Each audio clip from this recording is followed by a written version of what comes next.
বলতে পারেন আপনি জুলাই আন্দোলন ধারণ করেন, আমিও আন্দোলন, কিন্তু যিনি ভোটার সে চিন্তা করবে এই দুইজনের মধ্যে কে ধারণ করে। আপনি কি মনে করেন সেটা আপনি বলেন না, মানে আপনি কি মনে করেন? আমি যদি মনে করি আপনি আমাকে বলেন, আপনি রাষ্ট্রপতিকে যখন অপসারণ করলেন না তখন আপনি কি বললেন? আপনি বলতে আমি রূপক অর্থে বলছি, আপনি বিএনপি না, আমি ওইটাই মিন করছি। আচ্ছা, বুঝতে পারছি। দর্শক যাতে মিসআন্ডারস্ট্যান্ড না করে। আচ্ছা, আমি যখন রাষ্ট্রপতিকে তাড়াতে চাইলাম আপনি তখন বললেন যে নাকি সরাইলে সাংবিধানিক সংকট হবে। কেন হতো না এটা? কেন হবে? তাহলে তো প্রধানমন্ত্রীকে তাড়াইলে সাংবিধানিক সংকট হওয়ার কথা। সেও তো সাংবিধানিক নির্বাচিত পদ, এবং সে চলে গেলে সংবিধান চলবে কেমনে সেই দিক নির্দেশনা যেটা নাই সেটা আপনি কাভার হয়ে গেল, আর এইটা কাভার হবে না, কারণটা কি? আমি সেই বিতর্কে যাচ্ছি না, কিন্তু আপনি সরান নাই, আমি সরাইতে চাইছি, আপনি সরান নাই, আপনি তার পক্ষে ছিলেন। এরপর আসেন একটা পর্যায়ে দাবি তুললাম আমরা, মানে আমি ছাত্রদের পক্ষে বলছি, মনে করেন যে আওয়ামী লীগের রাজনীতি নিষিদ্ধ করতে হবে। আপনি কি বললেন? না, আমরা কোনো এই রাজনৈতিক দলের নিষিদ্ধ করাটা আমরা সাপোর্ট করি না। তাহলে কি দাঁড়াইলো রেজাল্টটা? আমি নিষিদ্ধ করতে চাইলাম, আপনি বাধা দিলেন, ফলাফল কি হলো? দলের নিষিদ্ধ হইল না। তারপরে কি হইল? এখন ছাত্ররা নিয়োগকর্তা ইউনূস সাহেবের, ছাত্ররা তার উপর প্রেশার দেয়, এদিকে বিএনপির প্রেশার, পার্টি নিষিদ্ধ করা যাবে না। উনি একটা মধ্যপন্থী জায়গায় গেলেন, কোথায়? যে বিচার না হওয়া পর্যন্ত কার্যক্রম স্থগিত থাকবে।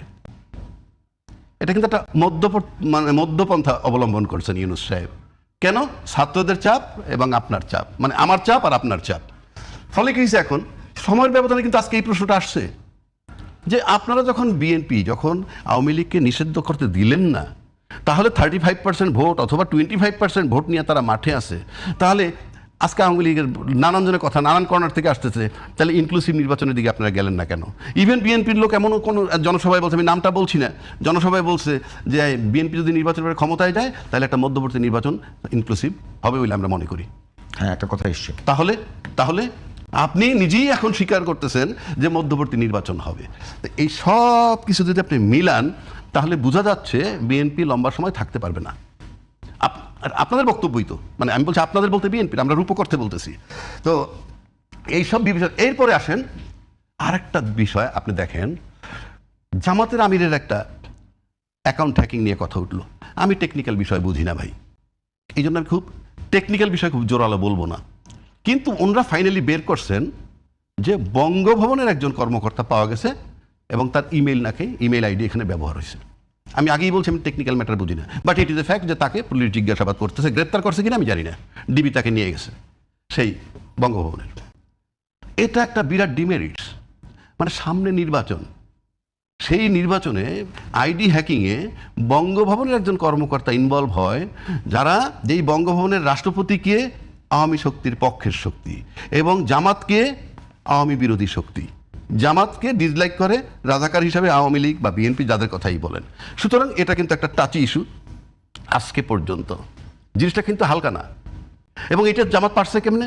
মানুষ মনে করে যে জামাত প্রশাসনের ভিতরে স্ট্রং, না, তা না, জামাতের টিম আছে।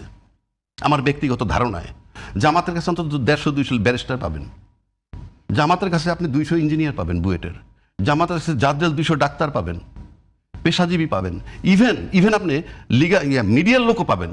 যেমন ধরেন নয়াদিগন্তার সংগ্রাম অনেক চড়াই উতরাই পার হয়ে কিন্তু জামাতের কথাই বলছে, কিন্তু 16 বছর আপনার দিনকাল যেটা, সেটা কিন্তু যাচ্ছে তাই অবস্থায় ছিল। আজকে এখনো কিন্তু বহাল তবিয়তে সংগ্রাম এবং নয়াদিগন্ত আছে। আর একটা প্রতিষ্ঠান সবচেয়ে বেকায়দায় পড়ছে আপনার বিএনপিকে লিফট দিতে গিয়ে, সেটা হলো প্রথম আলো। অল থ্রু সে বিএনপির বিরোধী, অল থ্রু, যেটা শফিক রহমান সাহেব ক্লিয়ার করছে, আমরাও দেখছি। সেই লোকটা যে এখন বিএনপির পক্ষে এসে কথা বলতেছে, সবচেয়ে বেকায়দায় আছে উনি। বেকায়দা কেন বলছেন? এটা তো একটা সময় আসে কাউকে না কাউকে সমর্থন করতে হয়। না, এটার মানে কি? না, এটার মানে হচ্ছে আপনার আইডিওলজি নাই। আপনি যখন আপনার আইডিওলজিটা চেঞ্জ করে ফেলবেন, ইউটার্ন নিবেন। প্রথম আলোর ইউটার্ন নিতে দিচ্ছে আজকে বিএনপির এই কভারেজ দিতে গিয়ে। এই যে ইউটার্ন নেওয়াটা, তার দীর্ঘদিন যে 16 বছর সার্ভিস দিছে বিএনপির বিরুদ্ধে এবং পতিত সরকারের পক্ষে, সেখান থেকে যখন আপনি ইউটার্ন নিয়ে আইসে না, তখন যদি আমি দেখতাম, যদি প্রথম আলো দেখে যে তখন বিএনপি যে আদর্শ গ্রহণ করতো, সেই আদর্শের জায়গাতে বিএনপি যে বিশ্বাস করতো, বিএনপি যে আচরণ করতো, সেই সমস্ত কারেকশন হয়েছে, তখন কি প্রথম আলো সমর্থন করবে না? সেই আদর্শের জায়গায় আসতেছি। আদর্শ, আপনি আদর্শের পরিবর্তন, ভালো কথা বলছেন। তার মানে বিএনপি তার আদর্শ চেঞ্জ করছে। না, আদর্শ বলতে আমি ওইভাবে মিন করি নাই। আমার কথা কথাটা বুঝেন, যদি আমার সাথে মিলে যায়। যেই আদর্শে ঢুকলে পরে প্রথম আলোর সাথে মেলে, তখন প্রথম আলো তার কাভারেজ দেয়। তার মানে প্রথম আলোর আদর্শে আমি ঢুকছি, আমার আদর্শে প্রথম আলো ঢোকে নাই। যদি আমার আদর্শে ঢুকতো তাহলে 16 বছর ধরে আমার কি মনে করেন আসলে কার আদর্শে কে ঢুকছে? এই আমি মনে করি প্রথম আলোর আদর্শে আপনি ঢুকছেন। কিরকম? তা না হলে আপনি এমন হতে পারে না যে বিএনপির আদর্শ প্রথম আলো ধারণ করছে এখন? বুঝাচ্ছি আমি, যদি প্রথম আলো বিএনপির আদর্শ ধারণই করত, তাহলে খালেদা জিয়াকে যখন 21 আগস্টের গ্রেনেড হামলা হইল, তখন আপনি সব কিছুর আগে প্রকাশ করে দিলেন কি এই 21 আগস্টের গ্রেনেড হামলায় তারেক রহমান এবং খালেদা জিয়া জড়িত। কিচ্ছু হয় না, খালি বোমা হামলাটা হয়েছে, আপনি বলে দিলেন। তারপরে অন্যান্য যে চাঁদাবাজ টাজ প্রসঙ্গ, ভাই আমি বলতে চাইনি, সব ধারাবাহিকভাবে প্রথম আলোতে আসে।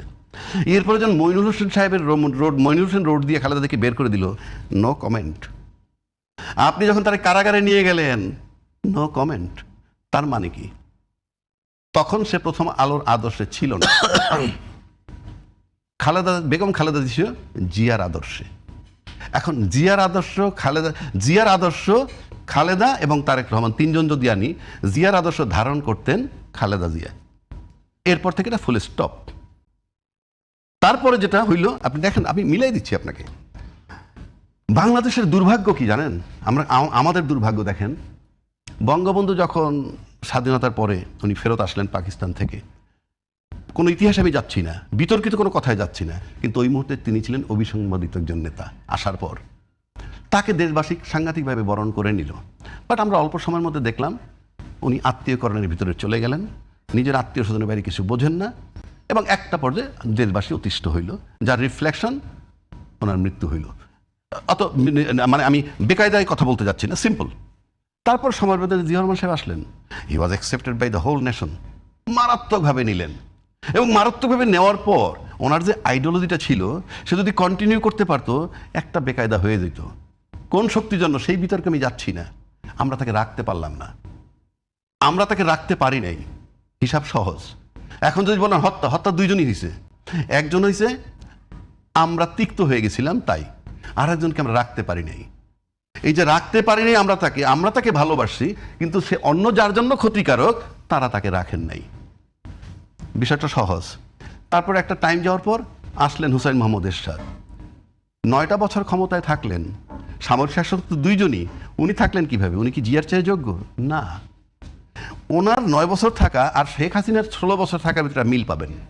এটা কিরকম? হ্যাঁ, আইডিওলজিগত।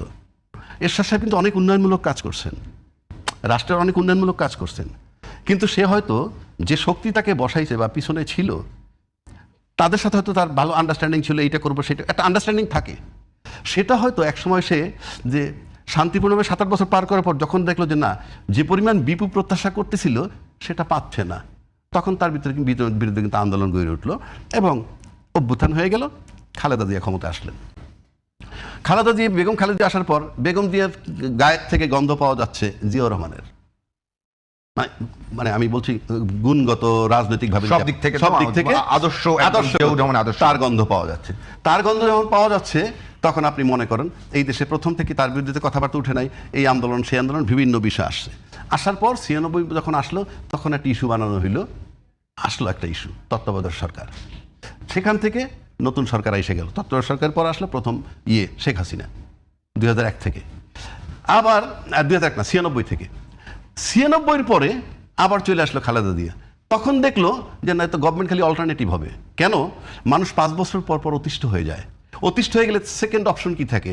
এবার আপনি আমারে মাইট দিছেন, মারছেন বলে আমি ভোট, আপনি মারছেন জনগণের, ভোট আমারে দিছে, আবার আমি জনগণের মারলাম, ভোট আপনাকে দিছে। এই যে অল্টারনেটিভ হইতে গেলে লক্ষ্যে পৌঁছানো যায় না, যেখানে আওয়ামী লীগ যে লক্ষ্যে পৌঁছাইতে চাইছিল, তখন আবার আওয়ামী লীগ মনে করলো যে না, তত্ত্বাবধায়ক সরকারটা বাদ দিয়ে দরকার, এবং বাদ দিয়ে কিন্তু সে লম্বা সময় ক্ষমতায় থাকলো। এই যে লম্বা সময় যে সে ক্ষমতায় থাকলো আর এরশাদ 9 বছর থাকলো, এর ভিতরে একটা মিল পাওয়া যায়। বেগম খালেদা দিয়ে কিন্তু যেহেতু জিয়ার আদর্শ লালন করতো, সে কিন্তু একটা সময়ে যাওয়ার পর ওই তত্ত্বাবধায়ক সরকারটা বাতিল করে তাকে কিন্তু আর ক্ষমতায় যাইতে দেওয়া হয় নাই। কারণ যে আদর্শটা দেশবাসীর জন্য প্রয়োজন, জিয়ার যে আদর্শটা দেশবাসীর জন্য প্রয়োজন, সেইটা লালন করতেছিল খালেদা জিয়া। কিন্তু একটা সময় খালেদা জিয়া যখন আউট হয়ে গেলেন বা আউট করা হইলো, যেভাবেই যাক, তারপর বেঁচে ছিলেন দীর্ঘদিন, ক্ষমতায় কিন্তু যান নাই। এরশাদ সাহেব যখন আউট হয়ে গেলেন সেই 1991 সালে না 90 ডিসেম্বরে 91 থেকে মারা গেলেন 2009-এ। মোটামুটি অনেক লম্বা সময় জীবিত ছিলেন, ক্ষমতায় কিন্তু আর যেতে পারেন নাই। তার মানে ক্ষমতায় লম্বা সময় থাকতে হলে আওয়ামী লীগের গুণে গুণান্বিত হইতে হবে, এবং সেই আওয়ামী লীগের গুণে যিনি গুণান্বিত হবেন তিনিই কাভারেজ পাবেন প্রথম আলোর। আজকে বিএনপি যে প্রথম আলোর কাভারেজ পাচ্ছে, হয়তো প্রথম আলো মনে করতেছে আওয়ামী লীগের